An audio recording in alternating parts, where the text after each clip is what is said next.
Imagine a passage in ancient scripture so enigmatic, so potent, that it speaks of sons of God and daughters of men, leading to a world so utterly corrupt it warranted a global catastrophe. What if these sons of God weren't human at all, but something far more ancient and, frankly, far more sinister? Today, we're taking a deep dive into one of the most intriguing and, yes, disturbing narratives from antiquity, a story that fundamentally reshaped our world. Exactly. Our mission today is to really unravel the profound story behind Genesis 6, specifically verses 1 through 4. We're going to rigorously explore its connections to, well, fallen angels, the deep corruption that permeated the ancient earth, and the lasting profound consequences these events had on humanity. We'll be connecting the dots across several ancient texts to understand not just what happened, but, why it matters so deeply and how it continues to resonate. And to do that, we're going straight to the source material. We'll be examining pivotal passages from Genesis itself, some illuminating insights from the book of Job, catching a glimpse into heavenly counsels in 1 Kings, and looking at the stark warnings found in 2 Peter and Jude. It's going to be a compelling journey, I think, into the foundational understanding of good, evil, and divine judgment, really digging into the texts. Okay, let's unpack this fascinating and unsettling narrative right from the start. The text in Genesis 6, verses 1 and 2 begins simply enough. As people began to multiply on the earth and had daughters. Seems like a normal, almost mundane beginning, right? Humanity is growing, flourishing, populating the earth.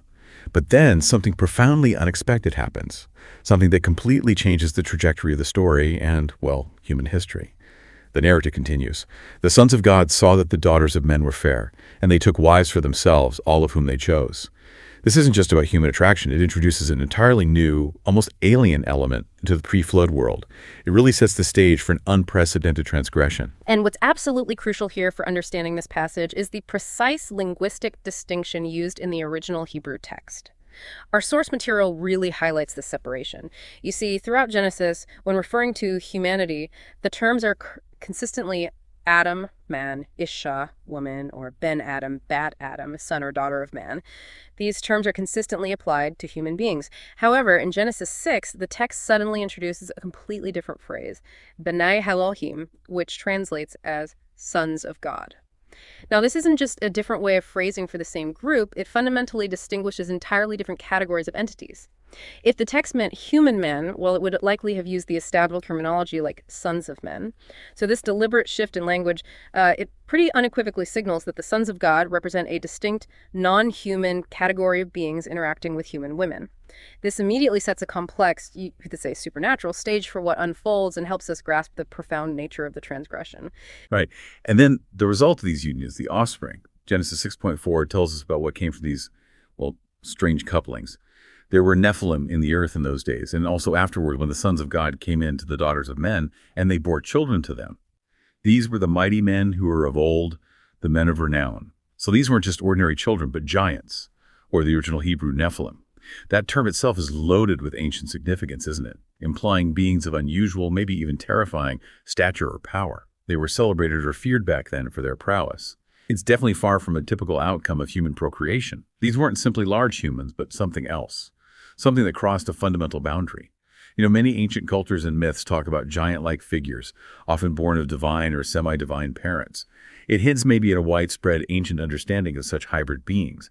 The biblical text here seems to be tapping into that primal fear and wonder, explicitly naming these offspring as something distinct and, well, momentous. Indeed. And the text explicitly states that these children were do inteiro desagrado de Deus, which means they were entirely displeasing to God. Now, this immediately raises a vital theological and ethical question. Was the divine displeasure simply because these unions were outside the established institution of marriage?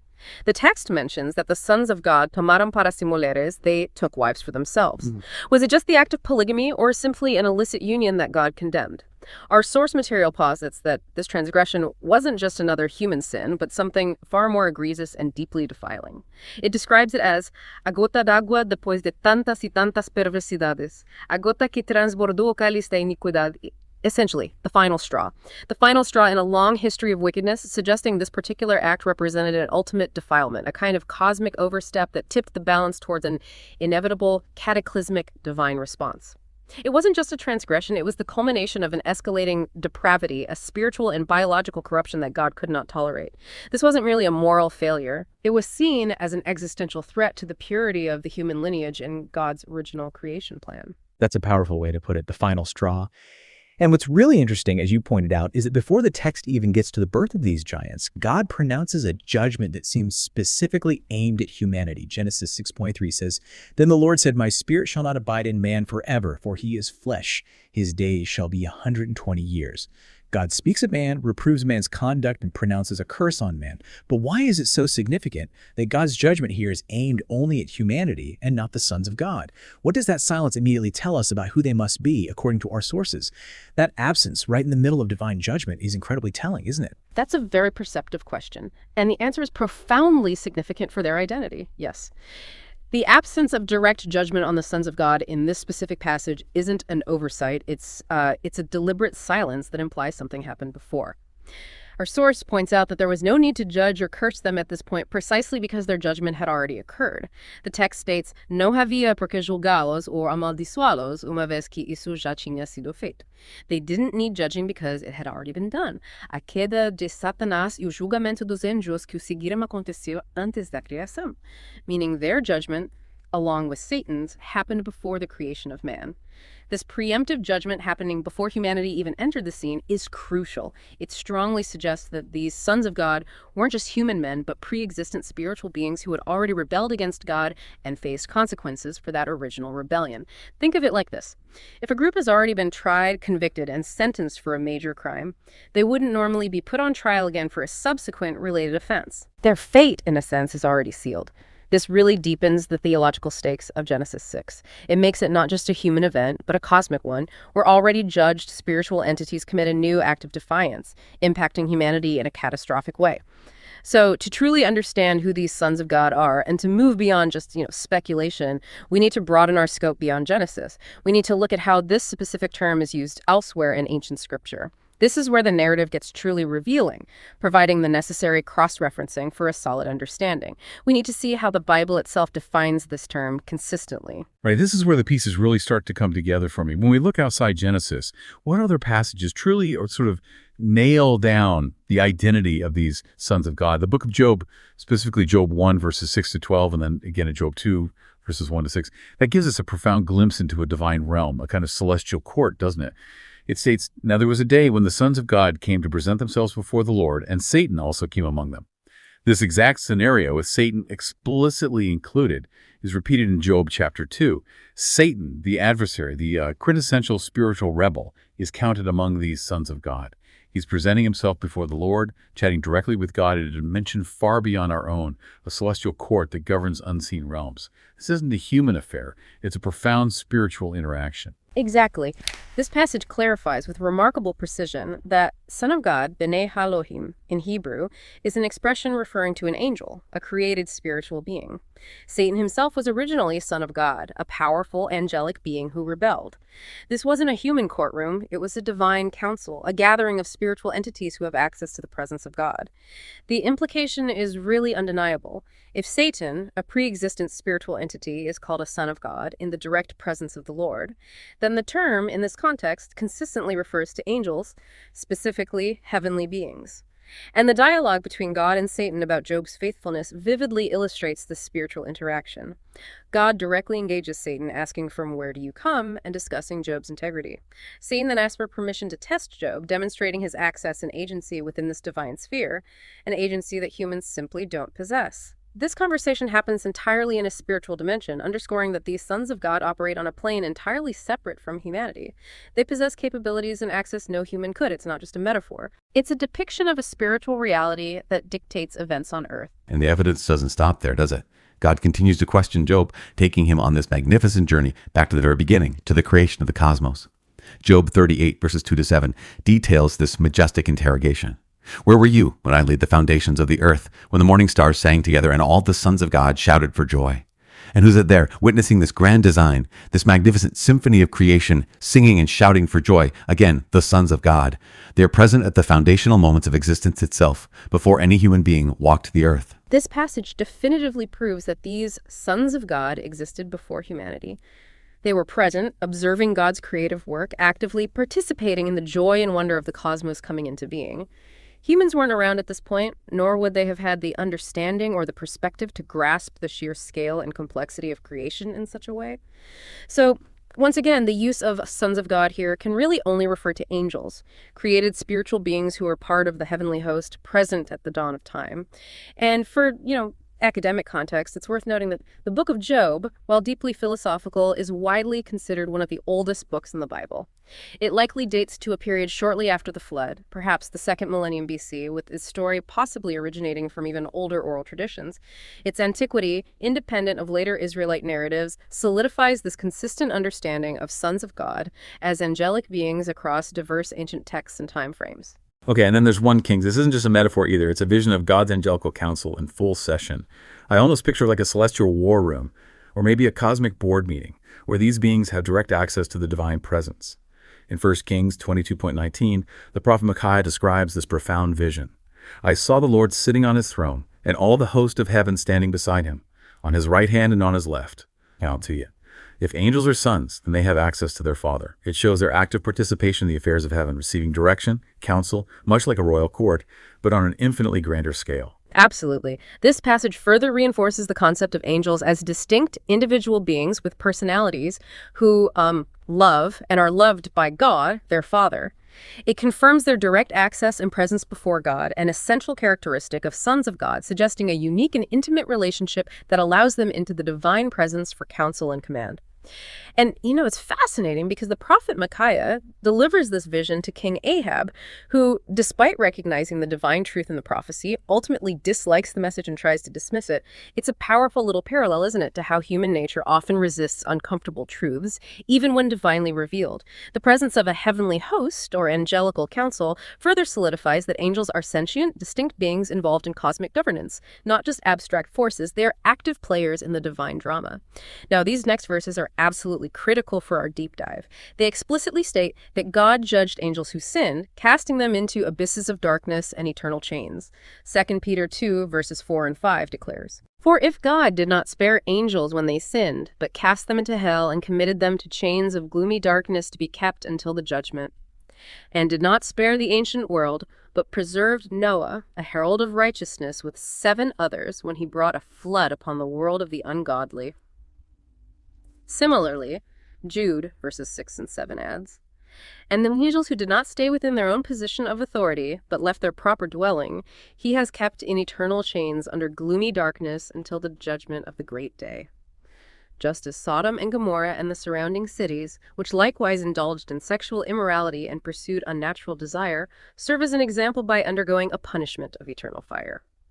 These passages strongly corroborate the idea that their judgment occurred before the Genesis 6 event, likely during Satan's original rebellion, where a portion of the angelic host chose to abandon their divinely ordained roles. The parallels drawn between the sin of these angels and the sexual immorality of Sodom and Gomorrah are also incredibly telling, highlighting the grave nature of their transgression. However, this raises a crucial and often asked question that our source addresses with, I think, profound insight. If these angels were already judged and confined to eternal chains and abysses of darkness, as 2 Peter and Jude describe, how could they have interacted with human women in Genesis 6? The answer lies in a nuanced understanding of divine judgment. Our source clarifies, "Nem todos os anjos caídos permanecerán banidos no inferno." Not all fallen angels remain banished. Grande número deles obteve permissão para influenciar este mundo. Estes são os filhos de Deus, a que se refere Genesis 6.4, meaning a large number of them obtained permission to influence this world. These are the sons of God referred to in Genesis 6.4. This reveals a complex, nuanced scenario within the angelic rebellion itself. Some fallen angels were indeed bound in those abyssal regions, awaiting final judgment. But others, for reasons not entirely detailed, retained a capacity to interact with and influence humanity on Earth. It wasn't an escape from judgment for them, but rather a continuation of their rebellion within a certain, perhaps divinely permitted scope until their ultimate judgment. These latter angels with this permitted, albeit limited, influence became the instigators of the Genesis 6 corruption. Their unions with human women fundamentally defiled the human race and directly led to the divine judgment of the flood. This distinction is absolutely key to harmonizing these disparate scriptural accounts. It helps us understand the intricate layers of divine justice and spiritual warfare at play. It suggests that even within the realm of fallen spiritual beings, there might be hierarchies or differing degrees of confinement and freedom, all under the ultimate sovereignty of God. Wow, so it's not a simple all or nothing scenario for the fallen angels. That makes a lot of sense. Some are in eternal chains, confined in these abyssal regions, but others were still allowed somehow to roam and influence the world, eventually leading to this profound transgression with human women. This permission, or maybe a temporary reprieve, as you said, is key to understanding the Genesis narrative. It really highlights the incredible complexity of the spiritual realm and divine justice. It wasn't just humanity that was being tested or judged, but also the consequences of this ongoing spiritual rebellion unfolding on earth. It emphasizes that even in their fallen state, these entities had a profound direct impact on the physical and spiritual trajectory of early humanity. Okay, so with the identity of the sons of God now clear, thanks to our careful scriptural analysis, we can truly grasp the immense gravity of their actions in Genesis 6. This wasn't just human sin, it was a profound spiritual defilement that crossed species boundaries, leading directly to a definitive divine decree for humanity. This was a cosmic transgression with earthly repercussions so severe they would literally reshape our world. Following this egregious act, God declares in Genesis 6:3, "Then the Word said, My spirit shall not abide in man forever, for he is flesh. His days shall be 120 years. This statement has been a point of so much discussion and academic debate for centuries. What exactly does this 120 years refer to? Many readily interpret it as a straightforward countdown to the impending flood, right? A grace period granted to humanity before their destruction. But our source material, in its detailed analysis, really challenges this popular interpretation. Right. While many interpret 120 years as a grace period until the flood, our source rigorously challenges this with a careful look at the biblical timeline.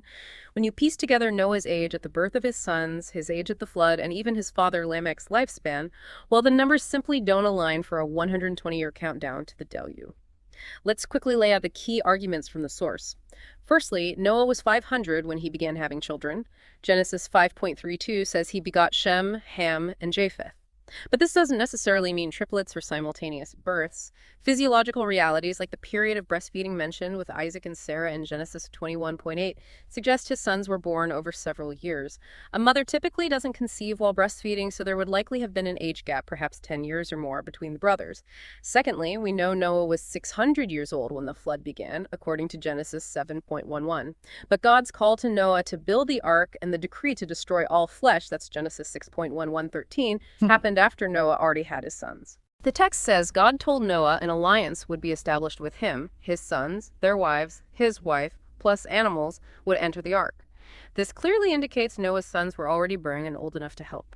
Therefore, the period from God's decree of destruction to the flood must have been significantly less than 120 years, because many years had already passed since Noah's first son was born when God gave this command.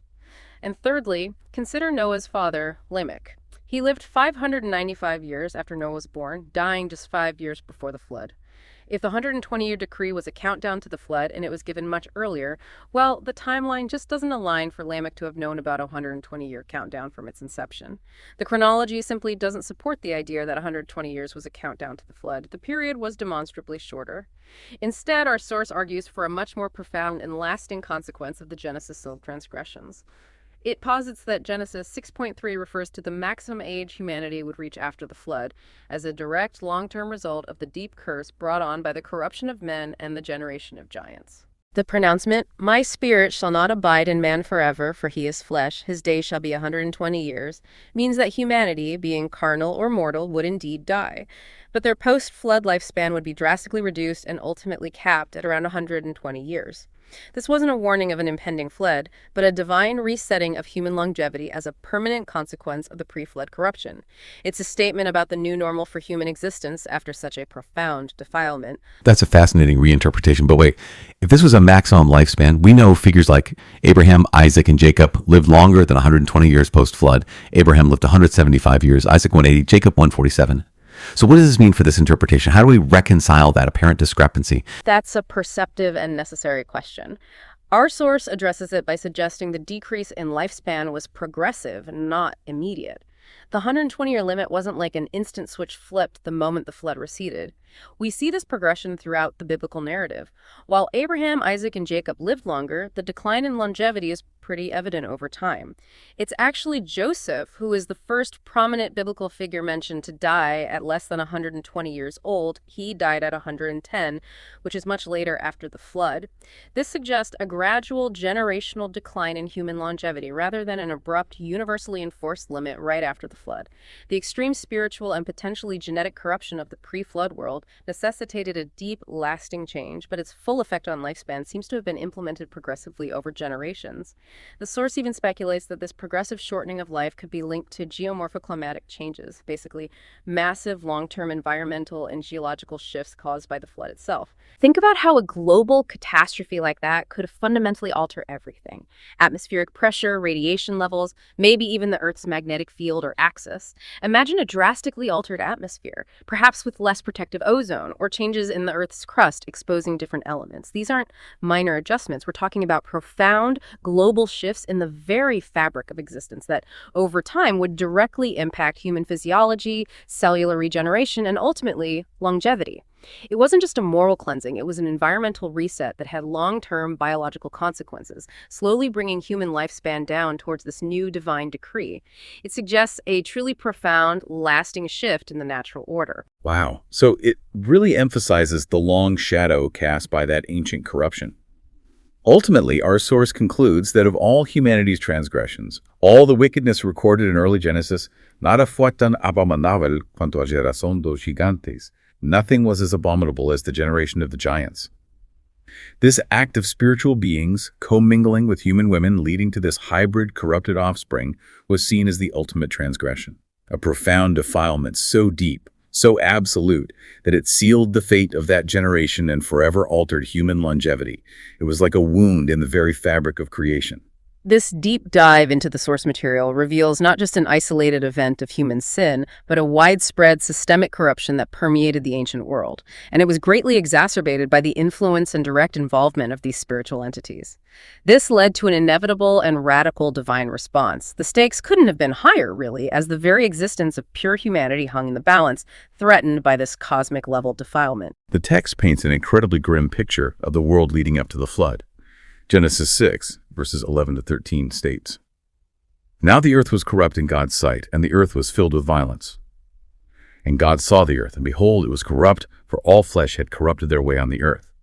And God said to Noah, I have determined to make an end of all flesh, for the earth is filled with violence through them. Behold, I will destroy them with the earth." This isn't just individual sins, it's a pervasive systemic corruption, full of violence, affecting every living creature. It wasn't just some people, it was a deeply ingrained spiritual sickness across the entire world, infecting the very fabric of life. The text makes it clear this corruption was universal. And this raises an important question for us to ponder. How deep does a society's corruption have to go? How thoroughly must a civilization become defiled to warrant such a radical, complete judgment? The text strongly suggests the corruption was beyond repair, necessitating a complete reset of the world. God preserved only Noah and his family, making a covenant, signaling a fresh start. The mention of all flesh having corrupted their way implies a widespread defilement, not just moral degradation, but potentially a genetic or spiritual corruption that extended beyond simple remedy. The involvement of the fallen angels in the generation of the Nephilim, these giants, seems to have been the ultimate catalyst for this unprecedented level of pervasive corruption, pushing the world past the point of no return and warranting a global cataclysm. And we've already seen, through those stark warnings in 2 Peter and Jude, that angels who sinned weren't scared judgment. They were cast into hell and committed to chains of gloomy darkness. This leads us to consider the very nature and reality of these prisons for spiritual beings. Indeed. As God challenges Job's understanding of creation back in Job 38, he vividly describes these dark regions, the deep abyss and gates of death. He asks Job, "Have you entered into the springs of the sea, or have you walked in the recesses of the deep? Have the gates of death been revealed to you, or have you seen the gates of deep darkness? Where is the way to the dwelling of light, and where is the place of darkness?" This imagery from Job paints a vivid picture. They're described not as abstract ideas, but as real, distinct locations, places of profound darkness and confinement, utterly unknown to humans, where powerful spiritual entities can be imprisoned. It really highlights the reality of a spiritual realm with its own geography of judgment. And to revisit that critical question we touched on earlier, if some angels were imprisoned in the abyss, in chains, how did the sons of God in Genesis 6 get out? Right. We circle back to that crucial insight from our source. Not all fallen angels remain banished. A significant number obtained permission to influence this world. This permission explains their capacity to act in Genesis 6, even as other rebel angels were already confined. It underscores the nuanced nature of divine judgment and the differing fates within the angelic rebellion, creating a complex spiritual landscape where some are bound, while others still exert influence, awaiting their final day of judgment. These passages from Job give us a glimpse into the very real, unseen dimensions where such spiritual justice plays out. It's a chilling picture of an unseen reality, isn't it? A profound consequence for spiritual rebellion that extends far beyond our human comprehension. The scale of divine justice reaches into these very foundations of existence, creating specific places for the confinement of spiritual beings. It emphasizes that the consequences of defiance aren't limited to our physical world, but reverberate through cosmic dimensions, impacting both angels and humanity in ways that are both ancient and deeply relevant. So today we've journeyed through these ancient texts, uncovering a narrative that really fundamentally redefines our understanding of early human history and divine intervention. We've seen how the enigmatic sons of God were meticulously identified as fallen angels, whose illicit unions with daughters of men birthed giants, the Nephilim. This act pushed humanity to the brink, leading to a profound divine judgment that forever shortened human lifespans and drastically reshaped the earth itself.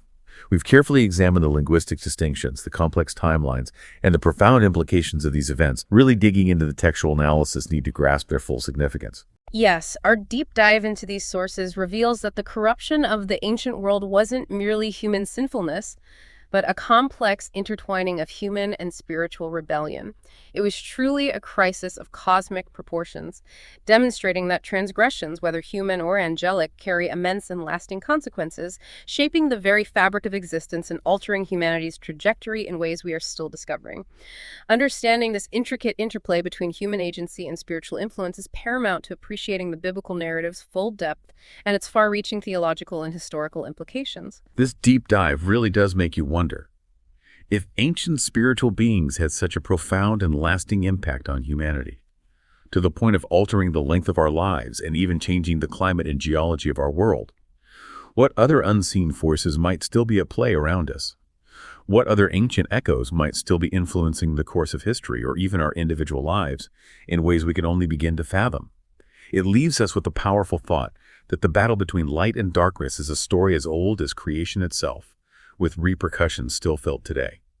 What stands out to you from this ancient yet deeply relevant story?